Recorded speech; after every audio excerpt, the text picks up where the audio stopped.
Some of us might think that the fight for trans people's right to play sports is new, but a recent book, The Other Olympians, Fascism, Queerness, and the Making of Modern Sports, delves into the history of this debate that has lasted the better part of a century at least. Now, the Trump administration is threatening states with funding cuts and other sanctions if they allow trans people to play sports on teams that align with their gender identity. Under the Trump administration, we will defend the proud tradition of female athletes, and we will not allow men to beat up, injure, and cheat our women and our girls. From now on, women's sports will be only for women. So when the Olympics comes to Los Angeles in 2028, my administration will not stand by and watch men beat and batter female athletes, and we're just not going to let it happen, and it's going to end, and it's ending right now, and nobody's going to be able to do a damn thing about it, because when I speak, we speak with authority. It's just one element of Trump's full-scale war on trans people's existence. But as we'll hear, these types of campaigns have a deep-rooted history with ties to the Nazis. In an interview that was recorded before Trump took office, we talk with the book's author, Michael Waters, about this history and what it tells us about our current efforts to secure trans people's rights in athletics and beyond. We'll get started in just a moment, but first, I'd like to ask you to please download, rate, review, and subscribe to Rights This Way. It will help more people find this podcast.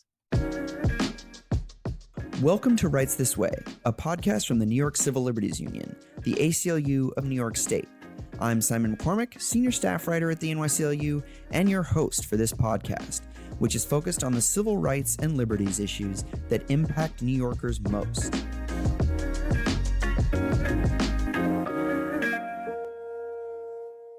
And now I'm joined by Michael Waters. Michael is a journalist who writes for The Atlantic and The New Yorker, and he's the author of The Other Olympians, Fascism, Queerness, and the Making of Modern Sports. The book was named one of the best books of 2024 by The New Yorker, NPR, and Book Page. Before we get started, just a quick note that outside guests on this show do not represent the NYCLU, and their views are their own. Michael, welcome to Rights This Way. Thank you so much for having me. Of course. We're very happy to have you. I just want to start with a broad question. Can you give us a quick summary of your book, The Other Olympians? And then can you talk about how it provides lessons or historic parallels to what's happening today in terms of trans people in sports in America? Yeah, absolutely. A big question, but I'll take a stab at it and then you can let me know how it goes. But for the first part of that, so my book, The Other Olympians, it's a history book focused mostly around the 1930s. And, it follows a lot of different storylines, but at the center is this athlete named Zdeněk Koubek, who was a Czech track and field athlete, assigned female at birth, who played in women's sports for most of his career. And in 1934 and 1935, he kind of stepped away from sports and decided to confront these feelings that he had about his own identity and his own gender. And in December 1935, he announced that he was going to be transitioning gender and living as a man going forward. And Koubek was a high-profile athlete in Europe, maybe not quite world famous. And essentially what this news story did was it catapulted him into a global celebrity. And newspapers around the world were writing about Koubek. He was invited to New York to perform on Broadway. You saw sports magazines like in the US and in Europe sort of using this as a moment through which to talk about what it means to move between these categories of male and female, and perhaps this idea that like these categories themselves are imperfect. And this is 1935 and then into 1936 that we're talking about.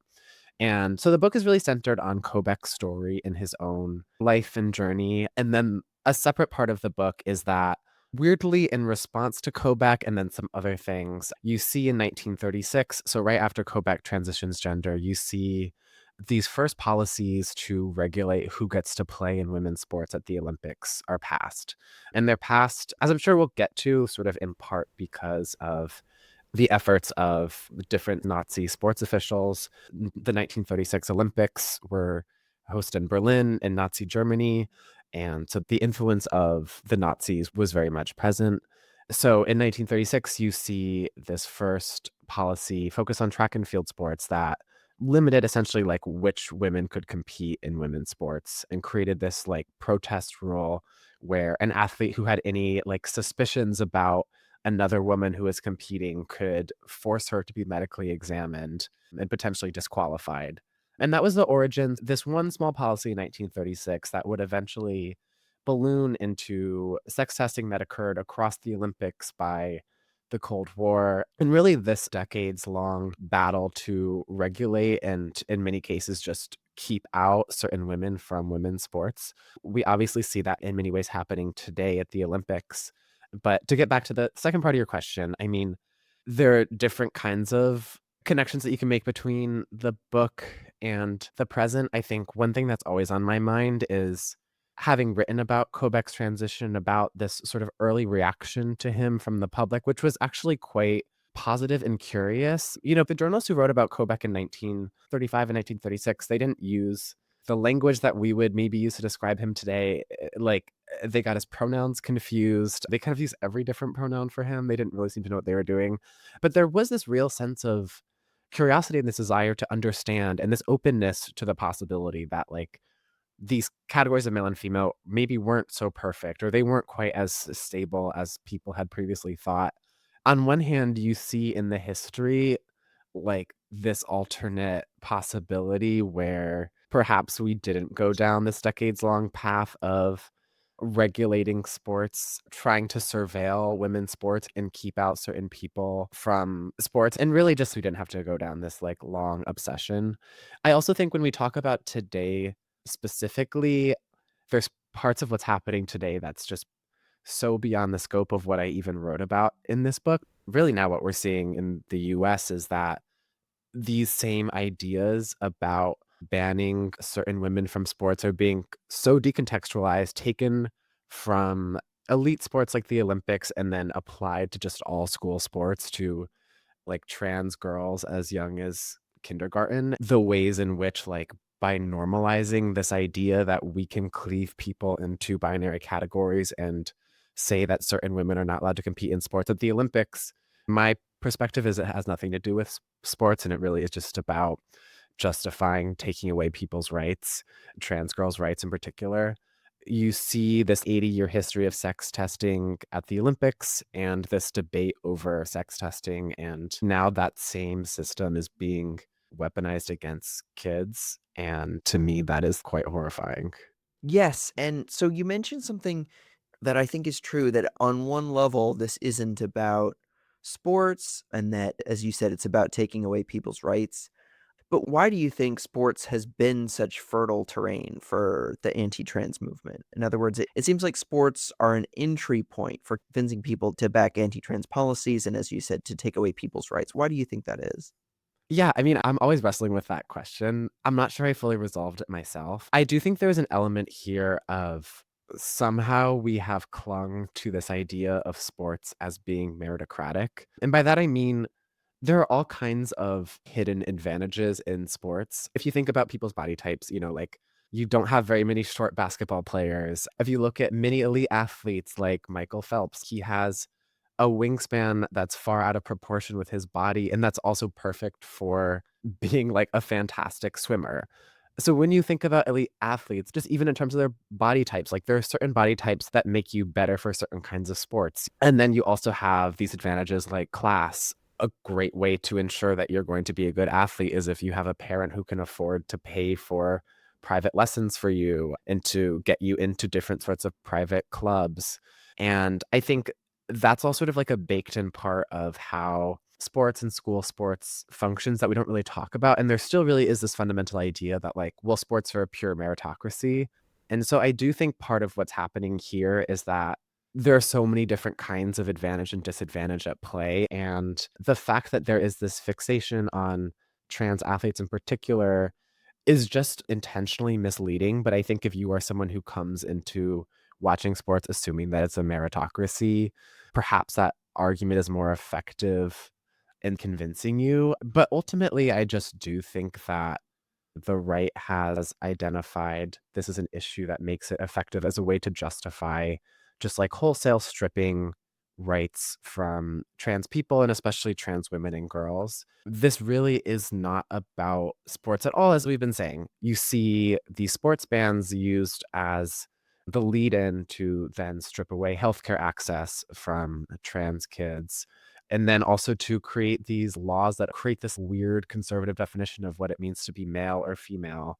Part of the reason it is sports is because people are not really thinking about sports in a complex way of who succeeds in sports. There's so many different factors at play.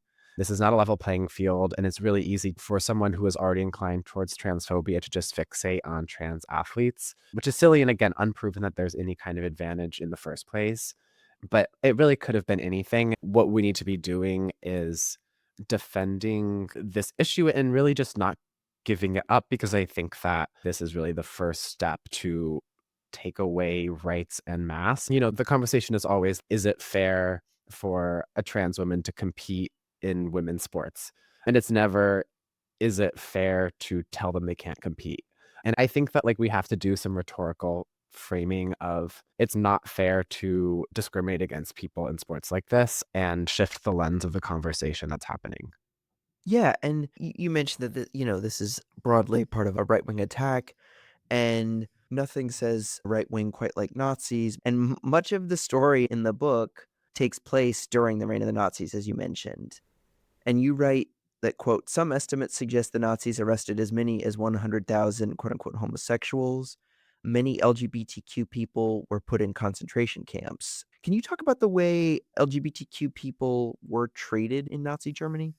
Yeah, you saw the Nazis really quickly targeted any kind of social minority. And so obviously targeted the Jewish population, the Romani population, disabled people, Black people, other people of color, anyone who fit on the queer spectrum became part of that effort to keep out and to ultimately persecute and murder anyone who didn't fit their definition of who they wanted to be German. And when it comes to queer people specifically, you see some interesting links to concerns about reproduction in this sort of natalist society that the Nazis were trying to build. And queer people across the spectrum were seen as incapable of producing children and therefore were a threat to the society that they were trying to build.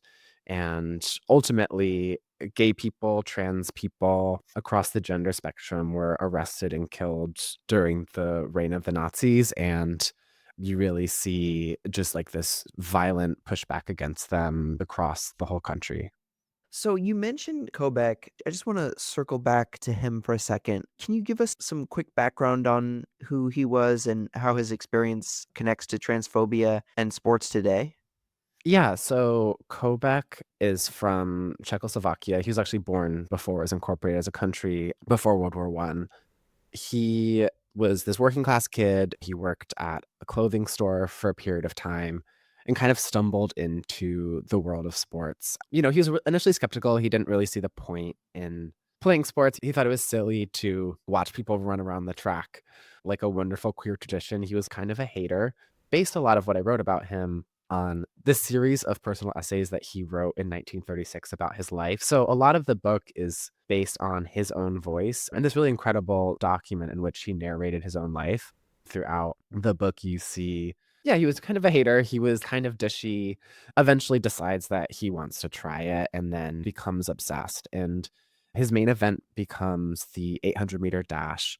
And he rises through the ranks of local clubs in Czechoslovakia. And then eventually, at the height of his career, he participates in this event called the Women's World Games in 1934, which, for brief context, the Women's World Games was the highest level for women's sports at the time because the Olympics had incredibly few sports available to women, especially track and field, which was regarded as being too dangerous for women to participate in. The Women's World Games was the apex of that field. And so Kobek, who was assigned female at birth, he was playing in women's sports at the time. In 1934, he wins gold in the 800-meter dash at the Women's World Games, which is really the highest level that he could have achieved. To people who care about sports in Europe, makes him somewhat of a celebrity. Afterwards, he steps away from sports. He transitions gender. He begins living as a man. and he starts traveling around the world briefly. He goes to Paris and he starts dancing with Josephine Baker. Newspapers across the world are writing about him and they're taking pictures of him just out on the street wearing men's clothes. He starts going on dates with women, and that really titillates the press. And the New York Daily News is always running photos of him.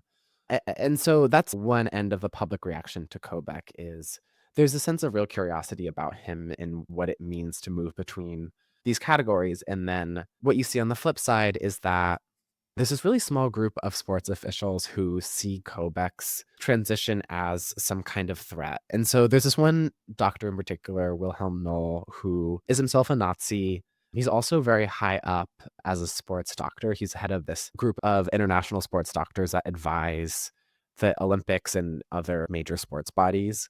And he takes issue with the fact that Kobach had ever played women's sports at all. He seems to assume that Kobach fits on some kind of intersex spectrum, which is possible that Kobach would. We don't really know that, but certainly this doctor did not either. And so Wilhelm Noll writes this op-ed accusing Kobach of being a cheat and a fraud, and really uses Kobach's brief moment of celebrity to push for medical exams in women's sports. And Noll, again, he's a Nazi. He has stated in many other places his desire to weed out Jewish athletes of color, all sorts of other athletes from sports. And I think he sees the idea of an intersex woman playing sports as part of a threat to sports itself. And, it's very much influenced by this like eugenics fascist ideology.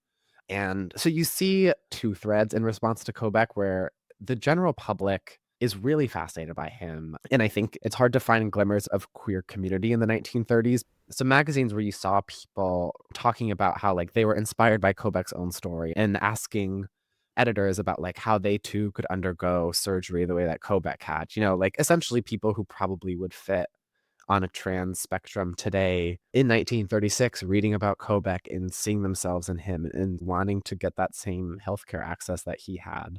So that's on one hand. And then on the other, these medical exams in women's sports. Part of the reason why they start is because this one doctor took issue with Kobach having played in women's sports at all, didn't really seem to understand who Kobach was, what his story was. Also, for context, Kobach, after he transitioned and began living as a man, only wanted to play in men's sports. He said that many times. But really, you see this kind of panic created by this small group of sports officials that eventually culminated in normalizing this idea of testing certain athletes. Yeah, and to bring us up to close to the present, I wanted to ask you to try to compare the experiences of Kobach and Iman Khalif, the Olympic gold medal boxer in 2024, who was subject to vicious, false, and bigoted attacks after she dominated her competition. Both, for example, faced, scrutiny over their genders, but there are also differences between their experiences and identities. Can you compare these figures? Yeah, I mean, I honestly think when it comes to what happened with Imani Khalif, who is this woman boxer who J.K. Rowling and the other classic transphobes were trying to fearmonger about. To me, what that most reminded me of is this other athlete that I wrote about in 1936 named Helen Stevens.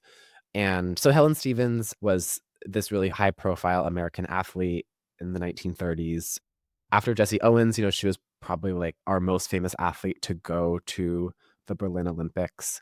And she was a cis woman, but she was always regarded as being kind of masculine. And by that I mean, she had a deep voice, she had big biceps and shoulders. I mean, she was literally an athlete, so of course she did. And so there was always whispers and fear mongering about her. And in 1936 at the Olympics, she won the gold in the 200 meters. And then immediately after, a Polish newspaper wrote this article accusing her of being a man in disguise, essentially. It's not really clear what they were trying to say, like what all the mechanics of that would have involved, but it started this whole news cycle that week about Helen Stevens's body and interrogating her perceived masculinity and whether or not she should have been eligible. And then there was this rumor that honestly I was not able to substantiate either way that perhaps she actually was medically examined by some sports officials. Like that was reported in one newspaper and then a later newspaper refuted it. It's not really clear what happened. But at the very least, you had this whole week in 1936 where this woman athlete who just had one gold and just looked masculine to the eyes of some observers, like mostly male observers, was put under this really heavy, gendered, misogynistic scrutiny. And to me, that was what I was thinking of during what happened with Imani Khalif, which is you really see this shocking parallel in their stories and in how we hyperfixate on women athletes and whether or not they are sort of performing femininity up to the standards of whatever viewer. I think it's really striking how similar those two stories played out. Both ultimately won the gold as well. And there's something there of a woman who doesn't meet the expectations of white femininity that whichever observer has and still wins gold at the Olympics really has been subject to the sort of extreme amount of scrutiny and fear mongering and accusations of being a man. It's really wild to me how that still has resonance and that's still happening after all these years. You see, honestly, just like how circular many of these conversations are.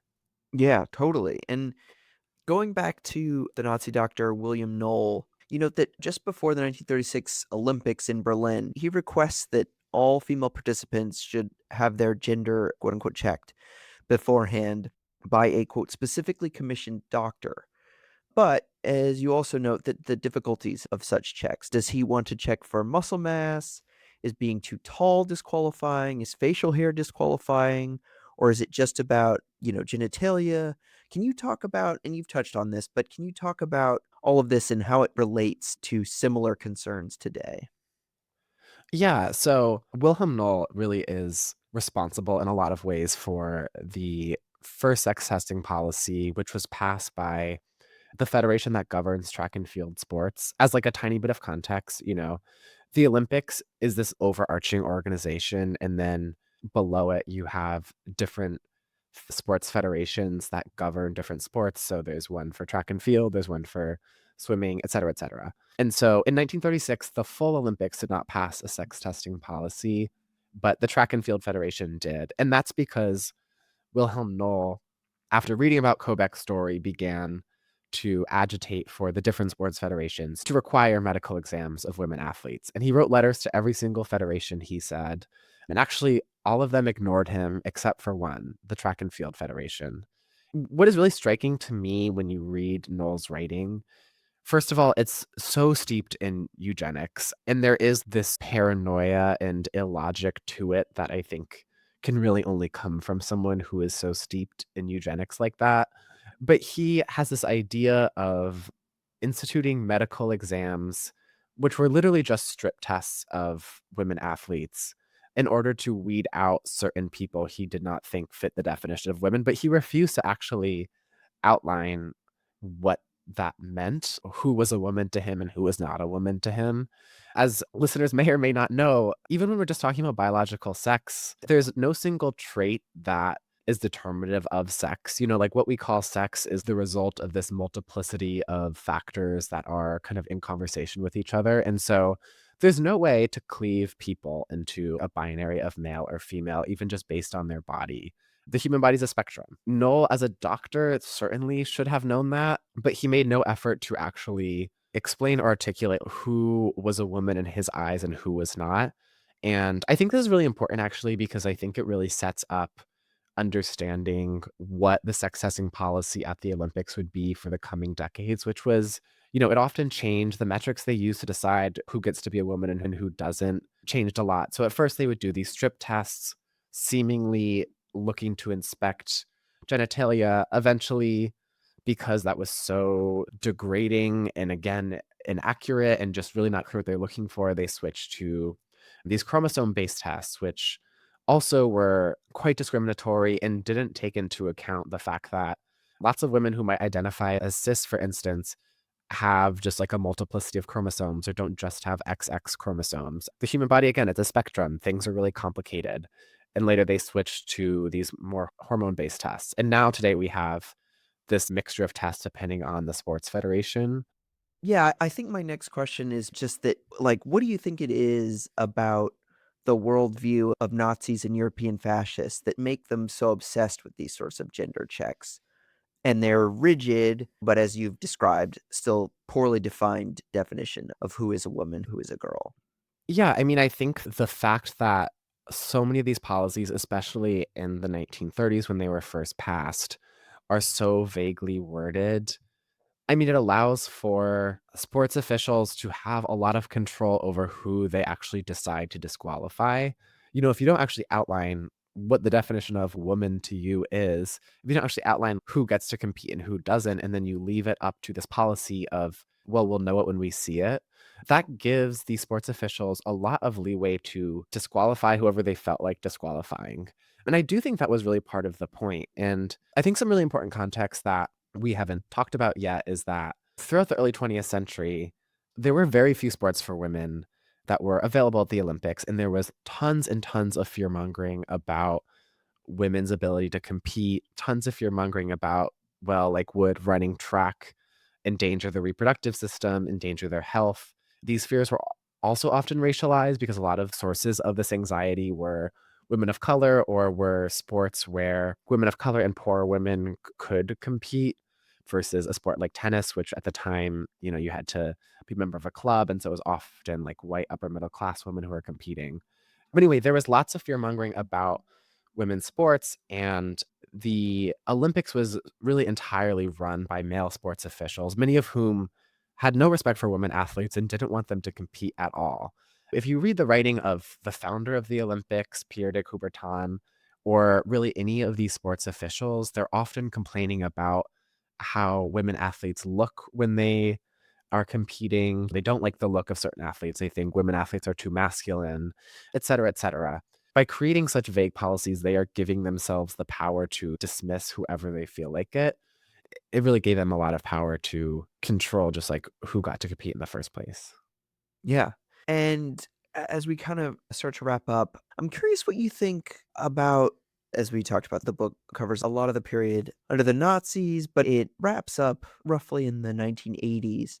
And I'm curious how far you think we've come through the 1930s to the 1980s and until now. What sort of progress have we made, and what setbacks have we had? Obviously, I really am not asking for you to go through however many 40 years of history there, but just very broadly speaking, where do you think we are now, and how far have we come? What's left to do? Yeah. I mean, I think in the last 40 years, we've gone through multiple ups and downs, I would say. I don't even think it's a clean narrative. You had this moment in the early 2000s when it comes to trans women's participation at the Olympics, for instance. Trans women could compete, in theory, in a lot of different sports. So if you were to ask me in the early 2000s, you actually really did see this real movement towards inclusion, and there wasn't the same extent of fear mongering about trans women athletes at the Olympics, at least.